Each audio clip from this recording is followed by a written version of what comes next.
Amen po. Amen po ang Panginoon. Mga kapatid, sa pag-aaral po ng salita ng Panginoon, isa po natin ating mga Bible sa Book of Psalm.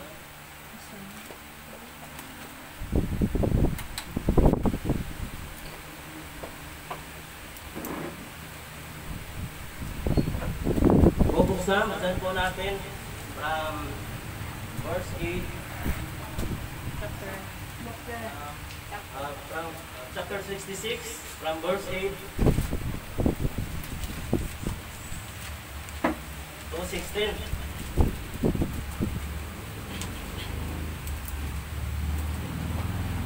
To 20 na lang. Yan na lang. From verse 8 to 20. Responsive reading na lang po tayo. Malahan ko na po. Nandiyan na bang lahat? Amen. Psalm chapter 66, verse 8. Oh, bless our God, ye people, and make the voice of His praise to be heard. We hold that our soul lies, and suffered that our feet to be moved. For thou, O God, hast proved us. Thou hast tried us as silver is tried. Thou broughtest us into death, thou didst affliction upon our life. Thou hast caused men to ride over our heads. We went through fire and through water, but thou broughtest us out into a wealthy place. I will go into thy house with word offerings, I will pay thee my vows.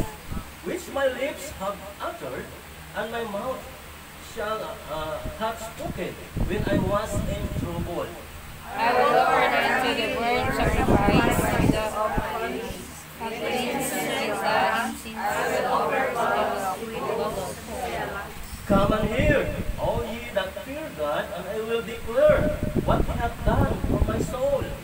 I cried unto thee with my mouth, and I was also deep in my song. If I regard iniquity in my heart, the Lord will not hear me.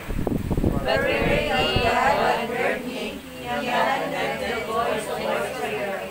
Verse 20, sabay po tayo mga kapatid. Blessed be God, which hath heard my prayer, nor His mercy from me. Ito ng Panginoon, ang tuloy manalangin, amang banal, Diyos na pangpalayan sa lahat muli, Lord. Ang tulog sa pasalamat, ang muli sa lalong pong biyaya sa amin, Lord.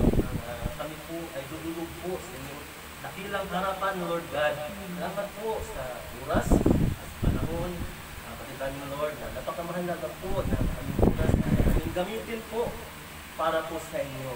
Bilang mabuting steward, Lord, sa mga oras at panahon, po sa inyong mga anak. Ito po'y batid namin at nagalahakan po sa inyong puso, Lord, sa mga kapatiran na dito po ngayon. Maraming salamat po. I-bless niyo po kami, Lord God. Nawa ang mensahe na aming pag-aaralan, Lord. Inyong salita ay maging blessing po sa aming mga buhay, Lord God. Kaya, Lord, salamat po sa aming pagpatuloy maasa na nawa ang iyong banal na Espiritu, Lord. Kaya aming po maramdaman, Lord, speak to us. Pagkat kami po ay makikinig at maasa, Lord, na sana magdadala po ito sa amin. Bayong pundasyon po, pagpalawak po, kami naman, pag kayo po ay lalong mas matibay pa po sa buhay na ito, Lord God, ang magpagsubok ang aming mararanasan. Salamat po sa inyo, Lord. At muli, ulit po ako, bilang po abang lingkod, Lord. Marami po yung nangangalong sa inyo harapan. Hindi po ito kaya, Lord God. Biyaya po lamang ang lubos na umaasa, Lord God, sa may sanagawa po. Anumang nais ko pong gawin ay sunod sa mong kalooban. Salamat po, Lord. Please mo po ako. Ikaw nawang ako mataas. Ako po ay baba, Lord God. Maraming salamat po. Ngunit patawad sa mga kasalanan namin.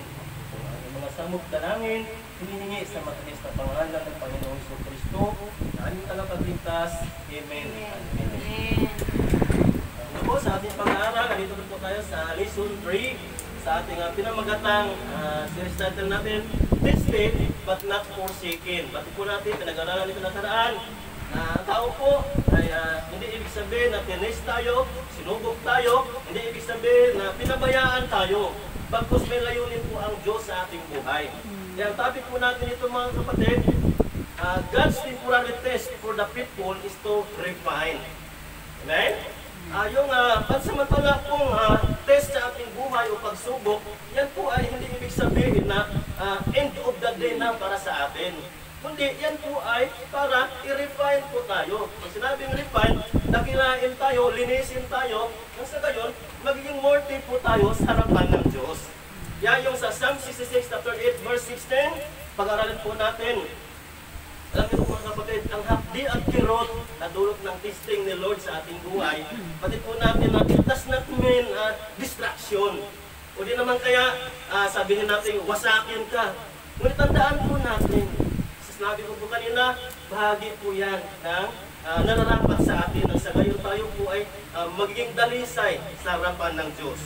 Kaya dito mga kapatid, kung napapansin po natin yung ating mga pag-aaral, mula nakaraan pa yung unang lesson natin, mayroon pong mayroon pong divine sequence ang ginawa ng Diyos sa ating buhay. Diba?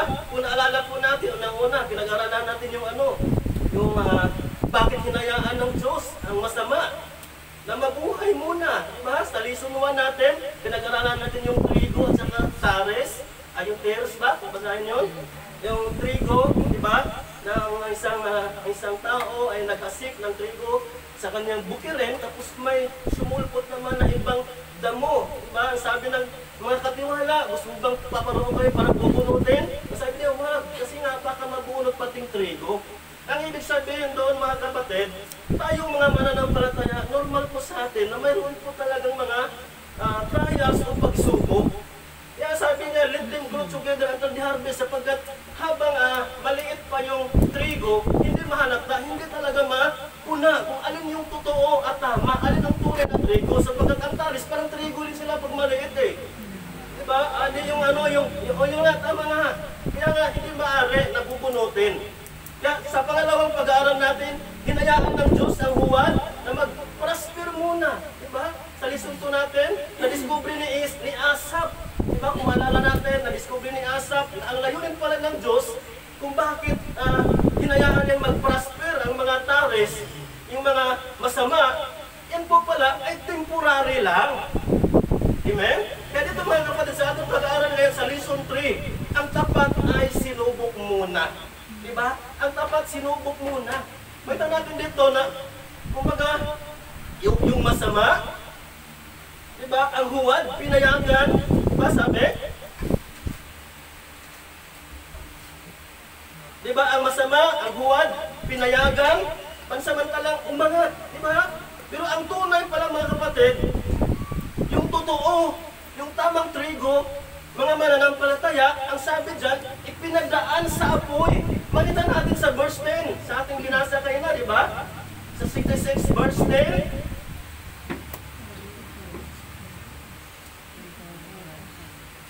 For the O God has proved us, has tried us, as silver is tried. Di ba?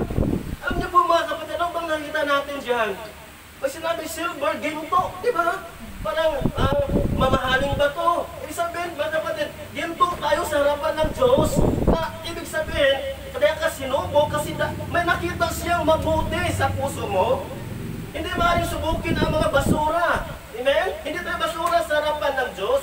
Kundi napakamahalagang bato. Makinang tayo sa harapan ng Diyos bilang mga mananampalataya. Kaya dito mga kapatid, yun po yung comforting truth. It does not mean na wasakin ka o abandonahin ka, kundi pakinisin ka, hulmahin ka para alagaan ka like gold. Di ba? Pulihin ng Panginoon. Meaning mga kapatid, ulitin ko, mahalaga po tayo sa harapan ng Diyos. Hindi maaari na, porkit sinubo ka, isipin mo ka agad, galit sa akin si Lord. Diba? Iniwanan na ako ni Lord. Ganyan tayo eh. Kapag nakaranas yung mga pagsubok, isipin natin, diba, parang malayong-malayo na tayo kay Lord. Baliktad naman sa iba, diba? Yung iba naman, hindi kilala si Lord. Mga unbeliever, diba? Pero pag sinubok, doon na lang tatawag kay Lord. Tayo naman, may Lord tayo. Kapag sinubok naman, isipin naman natin na galit sa akin si Lord. Diba? Pero hindi naman lahat ganun. Pero dito makita natin kung ano po talaga ang tunay Kaya dito mga kapatid, sa Psalm 66 kasi mga kapatid natin pag-aralan, yan po yung mga testimony po ng mga Israelita noon. Yan po yung context niyan. Kung saan ang mga Israelita maaaring kumbaga, humarap sila sa matinding burden sa time na yun. Diba? Kasi nga, diba, naging alipin sila. Kaya mga sabi natin mga kapatid, yan po yan, yung Psalm 66, mga collective deklarasyon po yan ng kanilang mga pasasalamat at papuri sa ginawa ng Diyos. Yan makita po natin sa verse 8 hanggang 10, di ba? Puro pasasalamat yan. O, purihin ninyo ang ating Panginoong Diyos. Ang mga bayan na ipadarating ninyo ang tinig ng kaniyang kapurihan na umalalay sa ating kaluluwa, sa buhay at hindi tumitiis sa makilos ang ating mga paa sapagkat ikaw, O Diyos, tinikman mo kami. Sabi dito, di ba? Iyong sinubok kami na parang pagsubok sa pilak. Ang makikita natin dyan mga kapatid, deklarasyon po yan, mga pasalamat puri ng bansang Israel. Sapagkat sila man, dumaan na sila ng mga pasakit, burden. Ganun din naman tayo sa buhay natin. Marami tayong naranasan, pero hindi po dapat tayo magtapos sa na parang lumayo na tayo na lumusan sa Diyos. Magpasalamat tayo, sapagkat ang Diyos may layunin.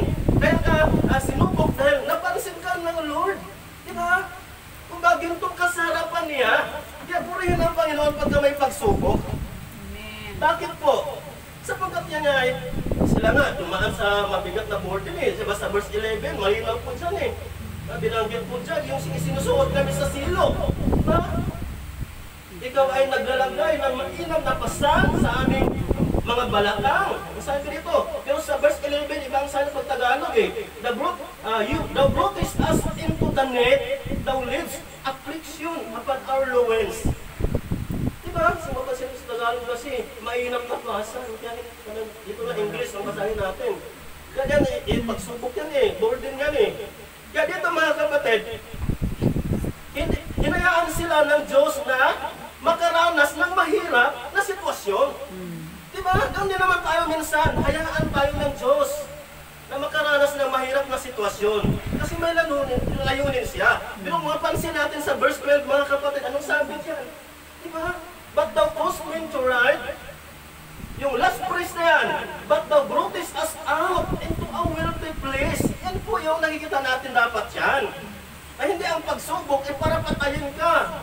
Kung hindi, patayuin ka. Tama? Ito mga kapatid. Malinaw dyan na kung saan may pagsubok, may layunin. Diba? Kung may layunin, mayroong destinasyon. At kung saan ang destinasyon, nandoon si God, nandoon si Lord. Hindi ka iiwanan at pababayaan. Yan po yung dapat makita natin dyan. Kaya tanong ko ngayon mga kapatid, bakit sinusubok ng Diyos ang mga tunay? Diba? Ito yung transitional question natin. At ano ang dahilan kung bakit kailangan dumaan sa apoy at tubig ang mga tapat? Yan po yung bigyan natin kasagutan mga kapatid. Unang punto natin dito mga kapatid, God's taste is to purify their character. Ang sabi dito. Malinaw sa verse 10, For thou, O God, hast proved us as silver is tried. Kung balikan po natin mga kapatid, ibig sabihin, for purification po yan. Diba? Kasi sa harapan ng Diyos bilang mga mampalataya, makinang na tayo eh. Pero kung iharap ka sa pagsubok, lalo ka pang kuminang. Amen? Naintindihan niyo ba ako? Ito ay isang metapura kasi mga kapatid, kung saan inihahambing ang pagsubok ng Diyos sa tao in the process of refining or purifying silver. Para dalisayin o kaya lilinisin. Inihambing o inilarawan kasi yung mga pagsubok natin mga kapatid. Doon sa yung proseso ng kung paano ma-purify yung silver, di ba? Yan yung tinutukoy dyan. Kasi sa unang panahon kasi mga kapatid, yung ginto kasi, kumbaga, ini-examine siya sa mas mataas na antas ng apoy. Tama ba? Kumbaga, bakit po kaya? Para alisin ang mga impurities. Diba? Sa buhay natin kasi marami tayong impurities eh. Marami tayong karumihan. malinis na tayo. Diba? Pero hindi po yung naalis yung lumang pagkatao natin. Nandyan pa rin yun, mga impurities na yan. Yan yung exactly, mga kapatid, what God does in the life of a believer. Kumbaga, mga kapatid, sinusubok niya ang ating katapatan, yung pananampalataya natin, at saka yung kabutihan ng ating puso para ma-reveal yung tunay na espiritu natin sa harapan ng Diyos. Yun ang ibig ko sabihin. Kaya dito, mga kapatid, una, test, reveal our hidden impurities. Yan po yun. Yung test ni Lord para ma-reveal yung nakatago nating mga impurities. Yan po yun. Kaya dito, hindi lumalabas, mga kapatid, yung dumi ng pilak as long na hindi ito nalalagay sa apoy. Di ba? Di ba yung pilak, pag hanggang hindi mo ilagay sa apoy yan, hindi talaga lalabas yung tunay na ano niya, yung kinang niya. Meaning, mga kapatid, we have pride. We have evil in our heart, crookedness within us. Yan yung ibig sabihin dyan. Yung hindi, kumbaga, yung mga evil na yan, hindi yan lumalabas habang tayo ay nasa comfort room tayo. Diba? Nasa comfort zone. Diba? Lalabas kaya yung mga natin, mga impurities? Pagka masagana ka sa buhay, makita kaya natin yung pangnanais natin na makalapit sa church natin kapag nasa kasaganahan tayo, although hindi naman lahat. Diba? Pero kadalasan, pagka nasa comfort, as is ang buhay. Masaya. Diba? Pero malayo sa Panginoon. Yan po yung ibig kong sabihin. So the process of fire, mga kapatid, kumbaga, is needed talaga. Nang sa gayon, malabas, diba? Although masakit, but kailangan talaga, mga kapatid, para magiging pure gold. Yan yung dahilan. Although masakit, mga kapatid, pag i-test ka, masakit yan eh. Pero kailangan yan, needful yan. Nang sa gayon, magiging pure gold ka. Yan yung ibig kong sabihin.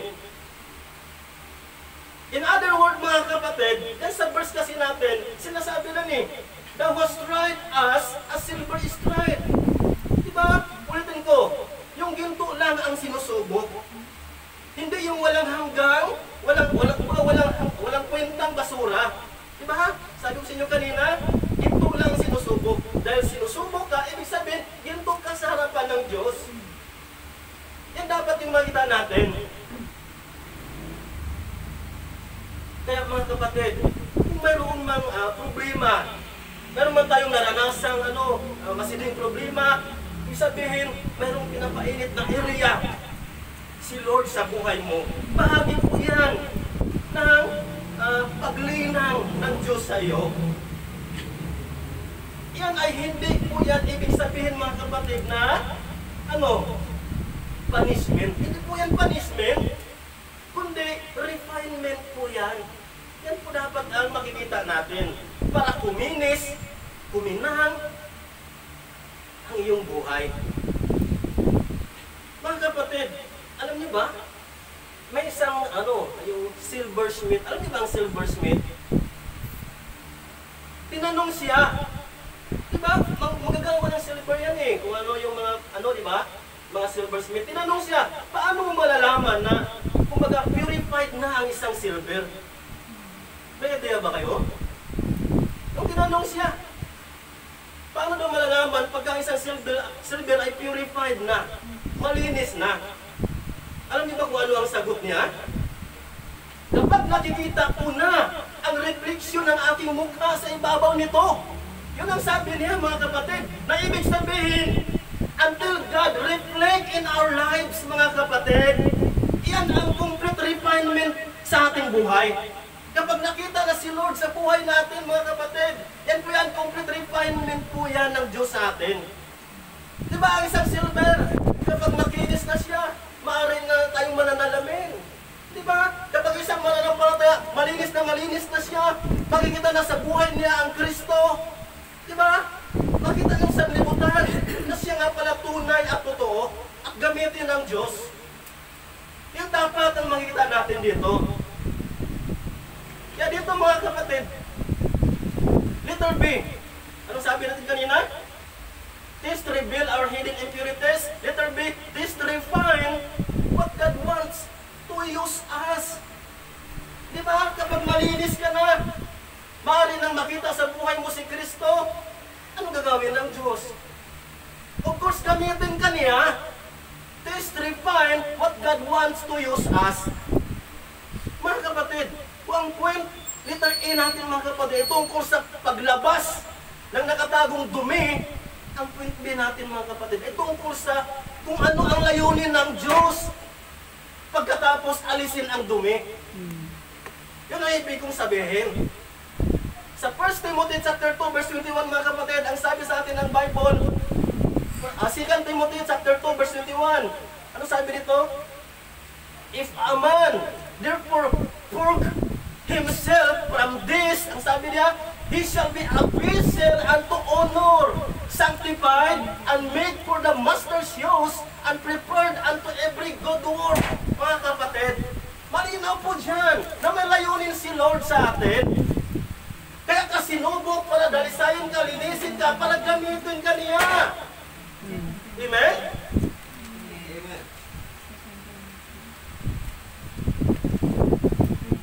Yung salita dyan mga kapatid, yung purge himself, mga kapatid, ibig sabihin, nililinis, pinadalisay ang sarili, inalis ang kasalanan o kamalian. Purge himself, mga kapatid. Para maging ano raw, ang sabi sa atin ng talata, vessel unto honor, mga kapatid. Isa kang maging sisidlang maringal para gamitin ka. Walang sisidlang mga kapatid na worthy kapag marumi. Di ba? Pag yung mga gamit mo marumi, di ba? Gamitin mo pa ba yan? Kapag marumi na yan, itatapon mo na yan eh. Maring itatabo mo na lang. Hindi mo na pansinin. Hanggang nawala na sa isip mo, nakakalimutan mo na. Yung gamit mo na marumi. Kung natinghayaan na maging ganyan tayo sa harapan ng Diyos, napabayaan na lang tayo ng Diyos sapagkat wala tayong halaga. Matakot tayo mga kapatid, kapag wala na tayo sa presensya ng Diyos, kapag hindi tayo nakikita ng Diyos, pag hindi natin na-monitor ng Diyos, yan dapat ang katatakutan natin. Ulitin ko mga kapatid, walang sisidlang worthy kapag marumi. Amen? Amen. Kapag malinis ang isang gamit mga kapatid, anong ginawa? Sinisit aside yan for greater purpose. Diba? Kapag may gamit yung maganda, ito nga. Dito ka na ito ilagay para pagkailangan andyan ka agad magagamit. Diba? Ganyan tayo eh. Ganun din naman ang Diyos sa buhay natin. Vessel unto honor. Siniset aside ka mga kapatid for greater purpose. Ito ay bunga ng paglilinis sa pamamagitan ng apoy, mga kapatid. Pag sinabing apoy kasi mga kapatid, it speaks of severe situation, severe trials mga kapatid, pag sinabing apoy. Kaya bilang mga mananampalataya mga kapatid, we are set aside by God. Dapat yan ang makikita natin. Vessel unto honor. Ano pa? Ang nakapaloob din sa verse na yan. Ikalawa. Sanctified. Diba? Meaning mga kapatid, it is declared holy. Banal ka na mga kapatid. Sanctified ka na eh. Dedicated for God's use, mga kapatid. In other words, mga kapatid, hindi ka pangkaraniwan. Special ka. Ibig sabihin, hindi ka na para sa sarili mo. Hindi na ikaw masunod, kumbaga. Hindi ka na para sa mundo. Ikaw ay inilaan tanging para sa Diyos na lang. Yan ang ibig kong sabihin. Tayo mga mananampalataya, sa Diyos tayo eh. Pag-aari tayo ng Diyos. Tingnan mo kung pag-aari ka ng Diyos, bakit ka matatakot? Harapin yung mga pagsubok natin. Kung isipin na Dahil sinubo ka, patayin ka ng Diyos. Ginawa niya yan dahil may magandang layunin ang Diyos sa buhay mo. Amen? Yes, amen. Kaya kapag ikaw ay malinis na, worthy na sa kanyang harapan, ang sabi dyan sa ating kasunod na parirala dyan, meet for the master's use, ang sabi. Di ba? Kumbaga mga kapatid, na-meet mo na yung ni-required ni God para gamitin ka na. Na totally perfect, but useful enough ka na mga kapatid. Tanong ko sa inyo, useful enough na ba tayo? Para magiging maringal na sisidlan? Pero mga kapatid, dapat makikita natin yan. Useful enough, and then dapat available tayo. Di ba? Isa sa mga issue, hindi lang ability, kundi usability. Kagamit-gamit tayo sa harapan ng Diyos. Amen? At kapag na-meet mo na mga kapatid yung pagiging kagamit-gamit sa harapan ng Diyos, ano ang kasunod? Ang sabi sa atin ng verse yan, prepared unto every good work. Grabe yan, no? Yan po yung living, kumbaga mga kapatid, it is a living testimony and a lifestyle or readiness. Kumbaga, grabe, handang-handa na tayo mga kapatid. Kumbaga, nandiyon sa atin, obedience, then spiritual availability. God does not use perfect people mga kapatid, but He use prepared people. Yan po ang tandaan natin mga kapatid. Napaka-mahalaga po yung prepared ka na, inihanda ka na. Every good work. Amen? Yan mga kapatid, ang dapat magtanda natin dito, preparation is a speak of trials na nagsisimula siya sa pagiging isang sisidlang marangal para sa Diyos. Number 2 points. Anong sabi sa atin sa number 1? God's taste is to purify their character. Number 2, God's taste is to prove their faith, mga kapatid. Para patunayan yung pananampalataya mo, ganyan ang proseso ng Diyos sa ating buhay. We need this to prove our faith. Meaning mga kapatid, we need to follow the process of God, hindi yung ating procedure na laging shortcut. Eh, di ba? Ganyan ang tao eh. Shortcut ang gusto niya. Ang pananampalataya mga kapatid ay nagbubunga ng testimony. Iniwala ba kayo doon? Without testimony, nothing to prove God. Mga kapatid, wala tayong patutunayan sa Diyos, wala tayong testimony. Kaya kung may trials ka, doon ka na di ba? Sister Heidi, di ba? Nagpatutuo siya, may naranasan siya eh. Yan ang hinahanap ni Lord sa atin. Ganyan yan. Without testimony, nothing to prove God. Dito sa ating scripture mga kapatid,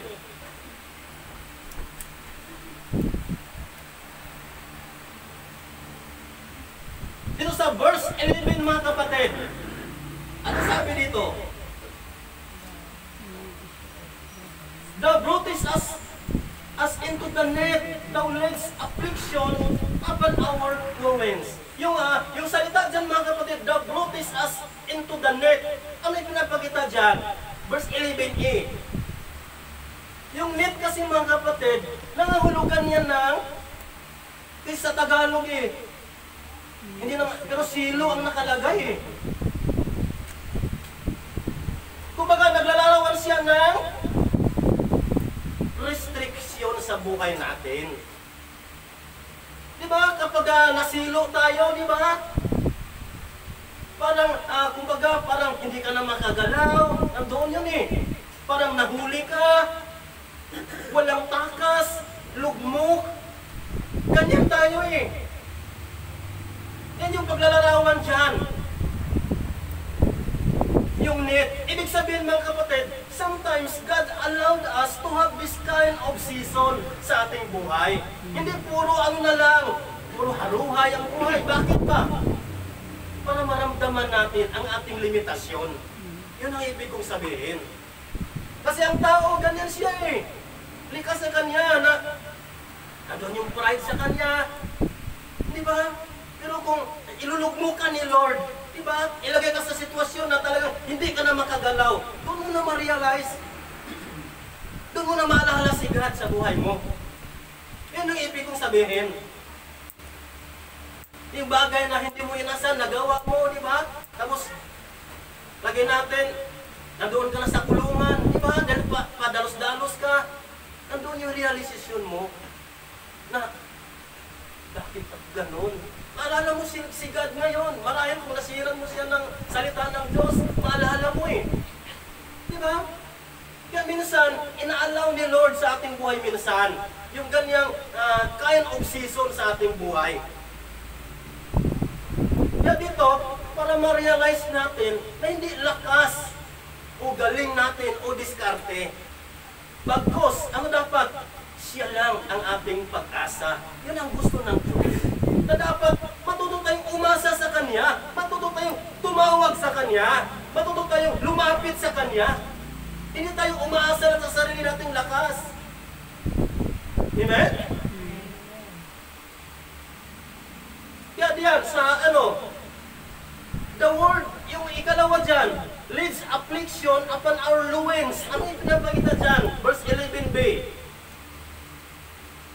Iyan ay naglalarawan ng bigat na hindi natin kayang buhatin at tiisin. Di ba? Nabasa niyo ba yan? In other words, mga kapatid, ipinapakita dyan na si God, yung ating real strength, siya ang tunay na lakas natin. Ito yung pinapakita dyan. Na nais niya tayong matututo. Ano pa? Matututo saan? Magtiwala sa Kanya. Matututo tayong ihagi sa Kanya yung ating burden, yung ating problema. Yan ang gusto ni Lord sa ating buhay. Ano pa? Nakita natin dyan. Yung salita dyan, mga kapatid, thou hast caused men to ride over our heads. Sa verse 12a. Nakita niyo ba yan? Verse 12a, thou hast caused men to ride over our heads. It is a picture of oppression, mga kapatid. Larawan po yan ng pang-aapi of true suffering. Pang-aapi sa tunay na pagsubok, na parang lubog ka na talaga. May mga taong tila kasi, mga kapatid, nakita natin na, kumbaga, parang nananalo sila laban sa atin, di ba? Pakiramdam mo, napag-iwanan ka na. Kumbaga, may mga unfair situation. Pero, ano yung pinapakita dyan? Look at next phrase, mga kapatid. Verse 12b, we went through fire and through water. Sabi dyan, akala natin tapos na. Ganun tayo di ba? Lord, hanggang saan ba ang mga pagsubok na to? Di ba? Pipigain ka talaga. Nakita natin na lalo pang lumala, mga kapatid. Kasi pinadaan pa sila kamo sa apoy at saka tubig. Akala natin wala nang katapusan. Ganyan tayo. Ba't ko nasabi yan, mga kapatid? Sapagat ang fire kasi, mga kapatid, sabi ko sa inyo kanina, tumutuko yan sa mga severe situation or matinding mga problema sa buhay. Pagka sinabi na ng water, mga kapatid, yan ay tuloy-tuloy na problema. Di ba? Na marahil gusto mo lang sumuko. Pero yung huling parirala, mga kapatid, iyan ang maganda. Ang sabi dyan, verse 12c, yung pinakadulo, but thou broughtest us out into a wealthy place. Amen? Nakita nyo ba? Amen. Verse 12c. Malinaw dyan, mga kapatid, na sinubok tayo, but He brought us into a better place. Kumbaga, all trials has a divine destination. Amen? Hindi nagtatapos sa apoy, mga kapatid. Hindi rin nagtatapos sa tubig. Ngunit, nagtatapos sa wealthy place. sa tagumpay, sa kaganapan at katuparan ng layunin ng Diyos sa atin. Yan dapat mga kapatid. Yan purihin ang Panginoon pagka may pagsubok tayo. Yan ay patunay mga kapatid na God's test is meant not to ruin us, but to refine us. Hindi para padapain ka, kundi patayuin ka, mga kapatid. Kaya kung may problema tayo, huwag tayong sumuko. Manatili tayo mga kapatid. Hindi pa tapos si Lord gumawa. Hintayin natin. Number 3. God's test is to prepare them for greater blessings. Mga kapatid. Hindi lang para patunayan ang ating pananampalataya, pero dito, piniprepare pala tayo para sa mas malaking pagpapahala. Amen? After we have proven, mga kapatid, that God has put us through trials to test us, atin ding nakita, mga kapatid, na sa dulo, everything is part of preparation for greater blessings. Napakamaganda, mga kapatid. Yan pala yun. Hindi madaling marating, mga kapatid, ang greater blessings ni God. Naniwala ba kayo doon? Hindi madali. Hindi instant. Hindi shortcut. Mga kapatid, kailangan dumaan sa proseso ni Lord. Bago ka magkaroon ng malaking biyaya, magtagumpay ka. Diba? May proseso yan. Mag-aaral ka muna. Diba? Paglaki mo, pag nakapagtapos ka na, maaaring makamit mo na yung ginugol mo sa buhay. Ganon din yan. May proseso si Lord sa buhay natin bago tayo magtagumpay. Kasi nga hindi madaling marating yung greater blessings na yan. Pinadaan, although makita natin doon, pinadaan sila sa apoy, sa tubig. Ngunit sa likod ng lahat, may magandang destination. Yung dapat ang aasahan natin. Ang tanong, mga kapatid, kailangan ba talaga ang mga yon? Oo naman, bakit? Dahil nais ni God na ang ating feet ay maging makinis, makinang, at maging tunay na dalisay. In other words, mga kapatid, yung feet natin ay yung pinaka-complete refinement ni God sa ating buhay. Amen? Yan yung pinaka-great blessing natin, mga kapatid. Bakit? Unang-una, faith produces worship. Amen? Letter E, faith produces worship. Ba't ko nasabi yan? Sa verse 13, sabi dito, ako'y papasok sa iyong bahay na may mga handog na susunugin, aking babayaran sa iyo ang mga panata ko na sinambit ng aking mga labi at sinalita ng aking bibig na ako'y nasa kadalamhatian. Ako'y maghandog sa iyo ng mga matabang handog na susunugin na may haing mga tupa. Ako'y maghandog ng mga turo na kasama ng mga kambing, sila. Balita mga kapatid, faith produces worship. Napansin dyan, mga kapatid, na after na sila dumaan sa proseso ni Lord sa apoy at tubig, sila dinala naman ng Diyos sa tabernacle ng pagsamba. Amen? Ginamit ni Lord, mga kapatid, yung test sa buhay natin to prepare us sa mas mataas na kadahilanan ang iharap tayo sa kanyang presensya. Napakamahalaga, mga kapatid, na ang presensya ni Lord na sa ating buhay. Amen? Saan ba natin makikita ang presensya ni Lord? Diba sa tabernacle? Sa church?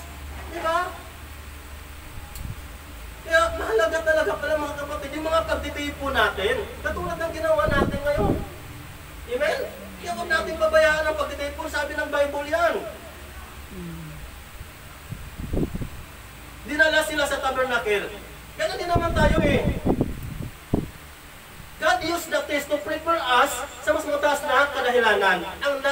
Kumbaga yung iharap na kasi ni Lord, mga kapatid, biyaya po yan eh. Diba? Kung nakita mo uli si Lord sa buhay natin, yung presensya ng mga kapatiran, presensya natin sa church, makita natin si pastor, biyaya po yan, mga kapatid. Ibig sabihin, nakapagsamba ka gigising ka pa. Yan ang ibig ko sabihin. Kaya ko nasabi yan mga kapatid, because in God's days mga kapatid, if tama ang ating tugon, ito'y malalapit, kumbaga ito'y maglalapit sa atin sa altar ng Diyos, hindi maglalayo. Yan ang ibig ko sabihin. Faith produces worship. Sunod, faith produces good testimony. Verse 15 and 16, di ba? Binasa natin. Ito, verse 15 and 16, ang sabi diyan, ako'y maghandog sa iyo ng mga matabang handog na susunugin, na may haing mga tupa. Ako'y maghandog ng mga toro na kasama ng mga kambing sila.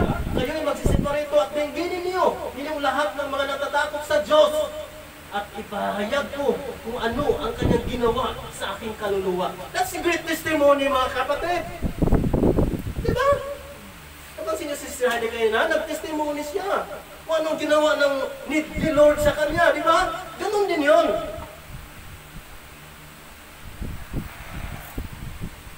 Kaya dito mga kapatid, faith produces good testimony. Magandang patotoo. Meaning, ang pagsubok mga kapatid, hindi nagtatapos sa purification lang, but to refine for the purpose. Huling tanong mga kapatid, may good testimony ba tayo? Diba? Ang iyong faith ba?